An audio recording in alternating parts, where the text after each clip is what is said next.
我家的姐妹姐姐很要妈的啊，你啥呀的？你看那天气不好，家的姐妹姐姐很要妈的，你看那天气不好，我一直不去的干过，你那说别打我腿了吗？ମା କହିଲା ବାପା କହିଲା ମୁଁ ଯାଉଛି ସିନେମା ଦେଖି ଏ ସ୍ୱାମୀକୁ ସ୍ତ୍ରୀ କହିଲା ମୁଁ ସବୁ ଛୁଆ କରିଦେଇକି ଯାଉଛି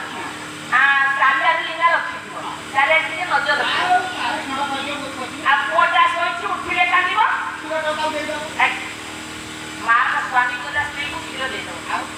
ନା ନା ସ୍ତ୍ରୀ କହୁଛି ସ୍ୱାମୀକୁ କ୍ଷୀର ଦେବ ସ୍ୱାମୀ ପାଖରେ କ୍ଷୀର ଅଛି ନା କଣ ତା ପିଲାକୁ ଦବ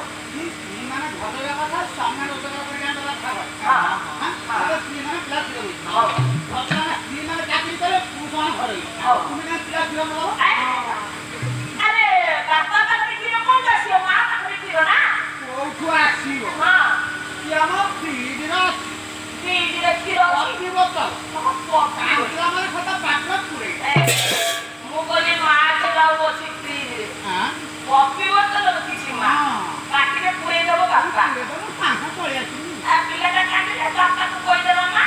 କଫି ବୋତଲ ଅଛି କାଟିଲେ ଦେଇଦେବ ତାହେଲେ ମା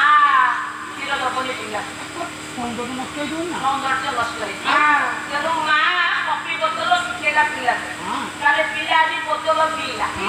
ପିଲା ଆଜି ବୋତଲ ପିଇଲା ବୋତଲ ପିଲାରେ ପଡ଼ିଲା ବୋତଲ ଖୋଜିଲା ପିଲାବେଳେ ବୋତଲ ଖୋଜିଲା ବୋତଲ ଗଲା କୁଆ ଛଡ଼େଇଦେଲା ପରେ ବୋତଲ ସୁଆଦ ଜାଣିଲା ପିଲା